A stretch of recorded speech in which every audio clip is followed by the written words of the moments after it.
ഇപ്പം ഞാൻ നേരത്തെ പറഞ്ഞു കോൺഗ്രസ് ബാക്കി എല്ലായിടത്തും തകർന്നടിഞ്ഞപ്പോൾ ഇവിടെ മാത്രമാണ് ഒരു തുരുത്ത് പോലെ പിടിച്ചു നിന്നത്, ബാക്കി എല്ലായിടത്തും പോയി. അപ്പോൾ ഇപ്പോൾ വന്നിരിക്കുന്നത് മോഡിയാണ്. പിന്നെ നമുക്ക് കേരളത്തിൽ ആകെ 2 കൺസ്റ്റിറ്റ്യുവൻസിയിൽ BJPക്ക് ഒരു കുറച്ചെങ്കിലും ശക്തിയുള്ളൂ. ഒന്ന് തിരുവനന്തപുരം, ഒന്ന് കാസർഗോഡ്. വേറെ എവിടെയും അവർക്ക് ഒരു അസംബ്ലി മണ്ഡലം ലീഡ് ചെയ്യാൻ കൂടി ഒരു കഴിവില്ല. അപ്പോൾ അത് എന്തായാലും ഇത്തവണ ഇത്തിരി അവർ മുന്നേറിയിട്ടുണ്ട്. 1,40,000 അടുത്ത് വോട്ട് കിട്ടിയിട്ടുണ്ട്. പക്ഷേ ഏത് നിയോജക മണ്ഡലത്തെ അവർ ലീഡ് ചെയ്തിട്ടില്ല. കാസർഗോഡിൽ 1 ഐ തിങ്ക് ലീഡ് ചെയ്തു. ഇവിടെ 4 ലീഡ് ചെയ്തു. മൊത്തം 4 ഉള്ളൂ, ഇവിടെ മാത്രമേ ഉള്ളൂ. കാസർഗോഡ് എവിടെ ലീഡ് ചെയ്തിട്ടില്ല. ഇല്ലേ? ആരും എന്നോട് പറഞ്ഞു ലീഡ് ചെയ്തത്. അപ്പോൾ അതേ ഉള്ളൂ. അപ്പോൾ അത് നോക്കുമ്പോൾ BJP വേവ് കണ്ടത് കേരളത്തിൽ വേറെ എവിടെയും കാണാനുള്ള സാധ്യതയില്ല. ഇവിടെയാണ് അതിന്റെ ഒരു അടയാളം കാണുന്നത്. മോഡിയുടെ ഒരു എന്താ പറയുക വലിയൊരു വേവിനെ ശശി തരൂരും ഉമ്മൻചാണ്ടിയൊക്കെ കൂടി ഇവിടെ തടുത്തു നിർത്തിയെന്ന് പറയാമോ? അത് നിങ്ങൾ പറഞ്ഞോളൂ, ജേർണലിസ്റ്റ് പറഞ്ഞോട്ടെ. എനിക്ക് പറയാനുള്ളത്, നമ്മളിപ്പോൾ കണ്ടതൊരു അത്ഭുതമാണ്. 1984 ശേഷം ഏത് പാർട്ടിക്കും ഒരു ആബ്സല്യൂട്ട് മെജോറിറ്റി കിട്ടിയിട്ടില്ല. ഞാൻ ഒരിക്കലും വിശ്വസിച്ചില്ല അദ്ദേഹത്തിൻ്റെ മിഷൻ 272 എന്നൊക്കെ പറയുമ്പോൾ. ഞാൻ ജേർണലിസ്റ്റിനോട് പറഞ്ഞു ഇത് സാധ്യതയല്ല, എവിടുന്നാണ് ഇവർക്ക് ഈ എണ്ണം കിട്ടാൻ പോണത്. പക്ഷേ നമ്മൾ നോർത്ത് ഇന്ത്യയിൽ പ്രത്യേകിച്ച് ഹിന്ദി സംസാരിക്കുന്ന സംസ്ഥാനങ്ങളിൽ ഒരു വേവ് വന്നത് ഞങ്ങൾ ശരിക്കും കണ്ടില്ലേ. ഞങ്ങൾ കാണാൻ ആഗ്രഹിച്ചിട്ടുണ്ടാവില്ല, അതുകൊണ്ടായിരിക്കും കണ്ടിട്ടുണ്ടാവാത്തത്. പക്ഷേ ചില സംസ്ഥാനങ്ങളിൽ, രാജസ്ഥാനിലും ഗുജറാത്തിലും എല്ലാ സീറ്റും അവരെടുത്തു. UP-യിൽ 71 സീറ്റ് ഗൺബയിൽ. അതാണ് അത് രാജീവ് ഗാന്ധിയുടെ സമയം കഴിഞ്ഞിട്ട് നടന്നിട്ടില്ല. അല്ല, അപ്പോൾ ഈ മോഡിയെ how do you rate him as a leader? അദ്ദേഹം ഒരു എന്താ പറയുക, ഇത്രയും വേവ് ഉണ്ടാക്കിയ എന്തോ ഒരു ചരിസ്മ അയാളുടെ പറയില്ല. അദ്ദേഹത്തിൻ്റെ ഈ പ്രചരണത്തിന് ഞാൻ തന്നെ സല്യൂട്ട് ചെയ്യും. പറഞ്ഞാൽ അദ്ദേഹം നല്ലപോലെ ബ്രില്യൻ്റ്ലി ഓർഗനൈസ്ഡ്, ലാവിഷ്ലി ഫൈനാൻസ്ഡ്. ഇത്ര പണം ഇറക്കിയത് ഏത് പാർട്ടിയും ചെയ്തിട്ടില്ല. ഏത് മണ്ഡലത്തിൽ, എൻ്റെ മണ്ഡലത്തിൽ കണ്ടോളൂ, എൻ്റെയും ബെന്നറ്റിൻ്റെയും പോസ്റ്റേഴ്സും ഫ്ലെക്സ് ബോർഡും എല്ലാം കൂട്ടിയാക്കിയാൽ അതിന് 4, 5, 6 ഇരട്ടിയാണ് BJPയുടെ കാണുന്നത്. അത് രാജഗോപാലിന് മാത്രമല്ല, മോദിയുടെ പടവും. ഞാൻ ചിരിച്ചു പറയുന്നത് ആർക്കറിയണം ആരാണ് ഈ മോദി എന്ന്. പക്ഷെ തെറ്റാണ്. അവർ ഒരു പേഴ്സണലൈസ് ക്യാമ്പയിൻ നടത്തി. 1971 ഇലക്ഷൻ കണ്ടവർ ഇന്ദിരാഗാന്ധി ഓർക്കുന്നു. ആ ക്യാമ്പയിന് കുറേ കോൺഗ്രസ് സ്ഥാനാർത്ഥികൾ ഇന്ദിരാഗാന്ധിയുടെ പേരിലാണ് വോട്ട് ചോദിച്ചത്. അതേപോലെ 43 വർഷം കഴിഞ്ഞിട്ട് കുറേ BJPയും ശിവസേന സ്ഥാനാർത്ഥികളും ഇയാളുടെ പേര് നരേന്ദ്രമോദിയുടെ പേരിൽ വോട്ട് ജയിക്കുകയും ചെയ്തു. ബോംബെയിൽ ഞാനൊരു ഉദാഹരണം പറയാം. മിലിന്ദ് ദേവര ബോംബെ സൗത്തിൽ നിന്നു. അവിടെ അദ്ദേഹത്തിന് ജയിക്കാനൊരു സീറ്റാണ്. കഴിഞ്ഞ തവണ നല്ല ഭൂരിപക്ഷം 2-3 ലക്ഷം ജയിച്ചതായിരുന്നു. പക്ഷേ അദ്ദേഹത്തിന് എതിരെ നിർത്തിയ ഒരു ശിവസേന സ്ഥാനാർത്ഥി, BJPയും ശിവസേനയും അണ്ടർസ്റ്റാൻഡിങ്. അപ്പോൾ BJP സ്ഥാനാർത്ഥി ആയിരുന്നില്ല, ശിവസേന സ്ഥാനാർത്ഥി ആരും അറിയാത്തൊരു വ്യക്തിയായിരുന്നു. അദ്ദേഹത്തിന് ഒരു ക്രെഡൻഷ്യലും ഇല്ലാതെ പേരും കൂടി ജനങ്ങൾക്ക് അറിഞ്ഞിട്ടുണ്ടായിരുന്നില്ല. ഒരേ സമയത്ത് രാജ് ഠാക്കറേൻ്റെ MNS ശിവസേനയെ തകർത്താൻ വേണ്ടിയിട്ട് ഒരു സ്ട്രോങ് MLA നിർത്തി അദ്ദേഹത്തിൻ്റെ എതിരെ. അപ്പോൾ ഈ 2 പേരും കൂടി ആ ഹിന്ദുത്വ വോട്ടിനെ ഡിവൈഡ് ചെയ്തെടുക്കും. മിലിന്ദ് എളുപ്പത്തിൽ ജയിക്കും എന്നാണ് ഞാൻ വിചാരിച്ചത്. ഞാൻ ബോംബെ പോയി പ്രചരണം ചെയ്താണ് ഞാൻ പറയുന്നത്.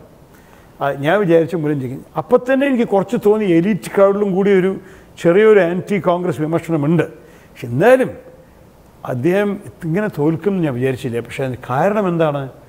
ഇയാൾ മോഡി അല്ലല്ല, ഈ ശിവസേനക്കാരൻ അദ്ദേഹത്തിന് സ്വന്തം പേരിലൊന്നും പറഞ്ഞില്ല, ശിവസേനയുടെ പ്രചരണമൊന്നും പറഞ്ഞില്ല. മോദിക്ക് വോട്ട് തരണമെങ്കിൽ ഈ അടയാളത്തിൽ വോട്ട് തരുമെന്ന് പറഞ്ഞിട്ടാണ് അയാളുടെ പ്രചരണം നടത്തിയത്. അപ്പോൾ മോദിയെ വിജയിപ്പിക്കാൻ വേണ്ടിയിട്ടാണ് ഇത് സംബന്ധിച്ചത്. ബോംബെയിൽ എല്ലാ സീറ്റും ഞങ്ങൾ പോയി. കഴിഞ്ഞ തവണ നമ്മൾ എല്ലാ സീറ്റും ജയിച്ചതായിരുന്നു. ഈ മോഡിയുടെ കാര്യം പറയുമ്പോഴേ, മോഡിയുടെ ഒരു ക്യാമ്പ് എന്താ റോഡ് മാപ്പ് ടു ഡൽഹി എന്ന് പറഞ്ഞിട്ട് ഒരു ചീഫ് മിനിസ്റ്റർ എങ്ങനെ പ്രൈം മിനിസ്റ്റീരിയൽ കാൻഡിഡേറ്റ് ആയിട്ട് അവതരിപ്പിക്കാം, എങ്ങനെ നാഷണൽ ഫിഗർ ആക്കാം, അതിനൊരു റിസർച്ച് തന്നെ നടത്തി.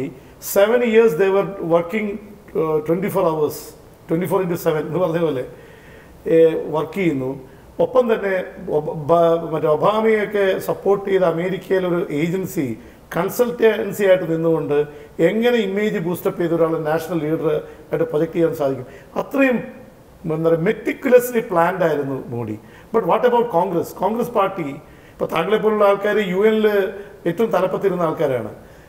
നിങ്ങളെപ്പോലുള്ള ഒരുപാട് തിങ്ക് ടാങ്ക്സ് കോൺഗ്രസ്സിലുണ്ടായിരുന്നു. പക്ഷെ അങ്ങനെ ഒരു മെറ്റിക്കുലസ് പ്ലാനിങ് കോൺഗ്രസിന്റെ ഭാഗത്തുനിന്ന് ഉണ്ടായില്ല എന്ന് പറഞ്ഞാൽ രാഹുൽ ഗാന്ധിയെ പോലും എന്നെ എന്തായാലും ദോഷം പറയണ്ട. എനിക്ക് ഒരു അവകാശവും ഒരു സ്ഥാനമില്ല.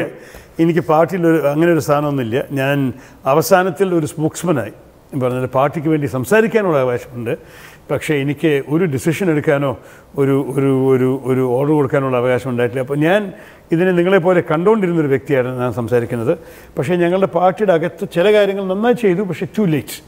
ചില കാര്യങ്ങൾ ചെയ്തത് പോരാ. ചെയ്ത കാര്യങ്ങൾ ജനങ്ങളിൽ എത്തിക്കാൻ കഴിഞ്ഞില്ല. അത് സത്യമാണ്. നോക്കി, ഈ 10 വർഷത്തിൽ UPA ഭരണം ഈ ഭാരതത്തിൻ്റെ മുഖത്തിനെ മാറ്റാൻ സാധിച്ചിട്ടുണ്ട്. നിങ്ങൾ നോക്കിക്കോളൂ, നമ്മളൊക്കെ ടേക്ക് ഫോർ ഗ്രാൻറ്റഡ് ആയിരിക്കുകയാണ്. റൈറ്റ് ടു ഇൻഫർമേഷൻ ആക്ട് എപ്പോഴും ഉണ്ടായ പോലെ അത് UP ആണ് കൊണ്ടുവന്നത്. 2005 കൊണ്ടുവന്ന റൈറ്റ് ടു ഇൻഫർമേഷൻ ആക്ട് കാരണം ഏത് ഭാരതീയനും ഒരു എഴുതിയിട്ട് സർക്കാർ എന്താ അവർ എന്താ ചെയ്യുന്നത്, ഫയലിൽ എന്താ എഴുതിയിരിക്കുന്നത്, എങ്ങനെയാണ് ഞങ്ങളുടെ പേരിൽ നമ്മുടെ പൈസ സർക്കാരിന്റെ നേട്ടങ്ങളായിരുന്നു. പക്ഷെ ഒന്നാം UPA സർക്കാരിന് രണ്ടാമതൊരു മാൻഡേറ്റ് ജനങ്ങൾ കൊടുത്തു. പക്ഷെ രണ്ടാം UPA സർക്കാർ ആ തരത്തിലേക്ക് ഉയർന്നില്ല എന്നാണ് ആരോപണം ഉണ്ടായത്. അല്ല, അതിലും ഒരു സത്യതയുണ്ട്. പക്ഷേ ഞാൻ പറയുന്നത് രണ്ടാം UPA സർക്കാരിലാണ് ഭക്ഷണ സുരക്ഷ ആക്ട് വന്നത്, നാഷണൽ റൂറൽ ഹെൽത്ത് മിഷനെ നാഷണൽ ഹെൽത്ത് മിഷൻ ആക്കിയത്, ലാൻഡ് ആക്വിസിഷൻ്റെ എല്ലാ വിഷയങ്ങളും പരിഹരിച്ച് ആക്ട് പാസ്സാക്കിയത്, ലോക്പാൽ ബിൽ വന്നത്. അപ്പോൾ UPA രണ്ടാമത്തെ ഭരണം മുണ്ടാണ്ട് ഇതൊന്നും പറയാൻ പാടില്ല. പക്ഷേ അതെല്ലാം ചെയ്തതിനെക്കുറിച്ച് നമ്മൾക്ക് വേറെ എന്താ, ഈ അഴിമതി കേസ് നമ്മുടെ കഴുത്തിൽ വന്ന് കെട്ടി. അഴിമതി നമ്മളുടെ സാമൂഹ്യത്തിനകത്ത് ഒരു എൻഡമിക് പ്രോബ്ലമാണ്, ശരിക്കും ഒരു അസുഖമാണ്. എല്ലാ ഇന്ത്യക്കാരനും എപ്പോഴെങ്കിലും അഴിമതി എൻകൗണ്ടർ ചെയ്തിട്ടുണ്ട്. നമ്മൾക്കത് അതന്നെ ഒരു പാവപ്പെട്ട ഒരു പെൺകുട്ടിക്ക് ഗർഭിണിക്ക് പ്രസവിക്കാൻ കേരളത്തിൽ സംഭവിക്കുന്നതിന് വേറെ സംസ്ഥാനത്തിൽ ഒരു ബെഡ് കിട്ടാൻ കൂടി കൈക്കൂലി കൊടുക്കണം, അല്ലെങ്കിൽ നിലത്ത് പ്രസവിക്കേണ്ടി വരും. അത് സംഭവിച്ചിട്ടുണ്ട്. അതുപോലെ തന്നെ മരണം സംഭവിക്കുക, നമ്മൾ ഡെത്ത് സർട്ടിഫിക്കറ്റിന് വേണ്ടി അതില്ലാണ്ട് വേറെ ഒന്നും ചെയ്യാൻ സാധിക്കില്ല. ആ ഡെത്ത് സർട്ടിഫിക്കറ്റ് നിങ്ങൾ വേണമെന്നുണ്ടെങ്കിൽ അതിന് പൈസ കൊടുക്കണം. ഇങ്ങനെയുള്ള കാര്യങ്ങൾ ജനങ്ങൾ കണ്ട് മതിയായിട്ടുണ്ട്. അവർ എന്തിനാണ് ഞങ്ങളിങ്ങനെ സഹിക്കേണ്ടി വരാമെന്നൊരു വിശ്വാസം. അപ്പോൾ മോദി പറയുന്നു ഈ ഗുജറാത്തിൽ അഴിമതി ഇല്ല, അത് വിശ്വസിക്കാനും ബുദ്ധിമുട്ടാണ്. പക്ഷെ അങ്ങനെ ഒരു സന്ദേശം ഇത് കോൺഗ്രസ്സുകാർ മാത്രം ചെയ്യുന്നൊരു കുഴപ്പം. നിങ്ങൾക്കറിയാം, BJP ഭരിക്കുമ്പോഴും അഴിമതിയുടെ സ്കാൻഡൽ ഉണ്ടായിരുന്നു, കാർഗിൽ കോഫിനും അതൊക്കെ ഒന്നുണ്ടായിരുന്നു. അതേപോലെ തന്നെ പിന്നെ തെഹൽക്കാൻ്റെ സ്റ്റിങ്ങും സ്കാമും ഒക്കെ. പക്ഷേ ഞങ്ങളുടെ ഭരണമായ കാരണം ഈ അണ്ണാ ഹസാരെ മൂവ്മെൻറ്റും ജനങ്ങളുടെയും മാധ്യമക്കാരുടെയും ഈ കോൺഷ്യസ്നെസ് റേസിങ്ങും വന്നത് എല്ലാം നമ്മളെതിരെ മാറി വന്നു. അതിൽ ഞങ്ങൾക്ക് വെച്ച് വന്നു. അപ്പോൾ ഇൻഫ്ലേഷൻ ഉണ്ടായിരുന്നു, കറപ്ഷൻ്റെ ചാർജസ് ഉണ്ടായിരുന്നു. ഞങ്ങളാണ് ആക്ഷൻ എടുത്തിരിക്കുന്നത്. പല മന്ത്രിമാരെ പിന്നെ അടിസ്ഥാനം ഇല്ലാണ്ടും കൂടി ചിലരെ മാറ്റിയിട്ടുണ്ട്. ഒരു മുഖ്യമന്ത്രി കൂടി രാജിവെച്ച് പോയിട്ടുണ്ട് മഹാരാഷ്ട്രയിൽ. എന്നിട്ടും കൂടി കോൺഗ്രസ് അഴിമതിക്കാരുടെ പാർട്ടിയാണെന്നൊരു ആരോപണം അത് ഒട്ടി, ഒരു ഭാഗത്ത് തന്നെ ഒട്ടി. അത് മതപരമാണ്. പിന്നെ ചിലത് ഈ ഗ്രാസ് റൂട്ട്സ് കണക്ഷൻ ചില സംസ്ഥാനങ്ങൾ കംപ്ലീറ്റ്ലി വിട്ടുപോയി. നോർത്ത് ഇന്ത്യയിലും നമ്മുടെ കേരളത്തിൽ കോൺഗ്രസ് പ്രവർത്തിക്കുന്ന പോലെ ഉത്തർപ്രദേശിലും മധ്യപ്രദേശിലും കണ്ടിട്ടില്ല. ഗ്രാസ് റൂട്ട് ലെവലിൽ ഇത് കുറവാണ്. അതുപോലെ തന്നെ താങ്കളെ സംബന്ധിച്ചിടത്തോളം മോഡി നിങ്ങൾ തമ്മിൽ പലപ്പോഴും മറ്റേ ട്വിറ്ററിലൂടെയും മറ്റു പല രീതിയിലും ഒരു ഫൈറ്റിംഗ് മൂഡിലാണ് പലപ്പോഴും കാണുന്നത്. താങ്കൾക്കെതിരെ മോഡി പറഞ്ഞിട്ടുണ്ട്, മോഡിക്കെതിരെ താങ്കളും പറഞ്ഞിട്ടുണ്ട്. He's a prime minister. താങ്കളാണെങ്കിൽ കോൺഗ്രസിന് കുറച്ച് അംഗസംഖ്യയേ ഉള്ളൂ, വളരെ പ്രമുഖ നേതാക്കൾ പലരും തോറ്റുപോയി. ഇനിയിപ്പോൾ വരാൻ പോകുന്നത് താങ്കളുടെ ഒരു പ്രസൻസ് ആസ് ഇപ്പോൾ സോണിയാഗാന്ധിയും രാഹുൽ ഗാന്ധിയും കഴിഞ്ഞാൽ അവർ അധികം പാർലമെൻറ്റിൽ സംസാരിക്കാറില്ല. അപ്പോൾ ഏറ്റവും കൂടുതൽ സംസാരിക്കേണ്ടി വരുന്ന, പാർട്ടിയെ ഡിഫെൻഡ് ചെയ്യേണ്ടി വരുന്ന ഒരു പ്രൈമായിട്ടൊരാൾ താങ്കളായിരിക്കും, ഈവൻ ഇൻ ദ മീഡിയ എല്ലാം. അപ്പോൾ ഹൗ ഡു യു സി ഈ ഒരു ഇതിനെ മോഡിയായിട്ടൊരു കൺഫ്രണ്ടേഷന് ഒരുപാട് സാധ്യതയുണ്ട് പാർലമെന്റിലും പുറത്ത്? എനിക്കത് കുറേ സീനിയർ നേതാക്കളുണ്ട് സംസാരിക്കാൻ. കമൽനാഥുണ്ട്, വീരപ്പ മൊയ്ലിയുണ്ട്, ഇവരൊക്കെ മല്ലികാർജുൻ ഖർഗെയുണ്ട്. എനിക്കും സംസാരിക്കാൻ ആവശ്യം വരുന്ന ഒരു സംശയമില്ല. ഞാൻ 2 മന്ത്രിസ്ഥാനത്തെ ഇടയിലൊരു ബാക്ക് ബെഞ്ച് MP ആയിരിക്കുമ്പോൾ എല്ലാ പ്രധാന ഡിബേറ്റിലും എന്നെയാണ് ആവശ്യപ്പെട്ടത്. അതുകൊണ്ട് ഞാൻ ആ പ്രതീക്ഷയോടെ തന്നെ ഞാനും പാർലമെൻറ്റിൽ കയറുന്നത്. പക്ഷേ ഒരു അതിശയം ഞാൻ തന്നെ സമ്മതിക്കട്ടെ മോദിയെക്കുറിച്ച്. ഞാനൊരു റുട്ടീൻ ട്വീറ്റിൽ അദ്ദേഹത്തിന് കൺഗ്രാജുലേഷൻ പറഞ്ഞപ്പോൾ 2 മണിക്കൂറിനകത്ത് അദ്ദേഹം ഉത്തരം പറഞ്ഞു. എന്നിട്ട് പറഞ്ഞത് എന്താണ്? Congratulations you Shashi Tharoor on your victory.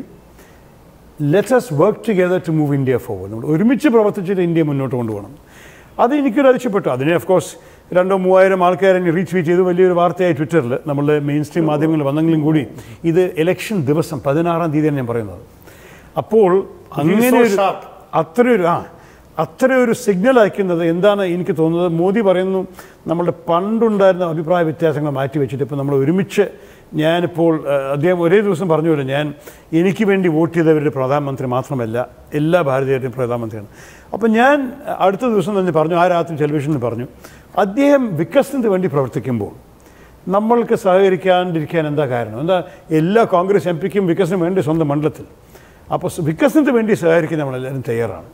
പക്ഷേ അഥവാ ഒരു ഡിവൈസീവ്, ഒരു ഇന്ത്യ ഭിന്നിക്കുന്നൊരു അജണ്ട, ഹിന്ദുത്വ അതൊക്കെ പറഞ്ഞു തുടങ്ങിയിട്ട് നമ്മുടെ രാജ്യത്തിനെ ഭരിക്കുമ്പോൾ ഒരു ഈ മതേതരത്തിന് എതിരായിട്ട് ചില കാര്യങ്ങൾ ചെയ്യാൻ തുടങ്ങിയാൽ അതിനെ നമ്മൾ ശക്തമായിട്ട് വിരുദ്ധം ചെയ്യും. അതാണ് പിന്നെ എൻ്റെ പൊസിഷൻ. അപ്പോൾ എനിക്ക് മോദി എന്ത് പറഞ്ഞാലും തെറ്റാണെന്ന് വിശ്വാസമില്ല. ഞങ്ങൾ BJP കാണിച്ചു തന്ന ഓപ്പോസിഷൻ പെരുമാറ്റം എൻ്റെ അഭിപ്രായത്തിൽ കോൺഗ്രസ് കാട്ടരുത്. ഇത് നിങ്ങൾക്ക് വിക്കിലീക്സ് കണ്ട് അവർക്ക് നാണക്കേട് തോന്നിയിട്ടുണ്ടാകും. ഇൻഡോ US ന്യൂക്ലിയർ ഡീലിനെ അവർ തന്നെ അതിനുവേണ്ടി പ്രവർത്തിച്ചിട്ടുണ്ടായിരുന്നു.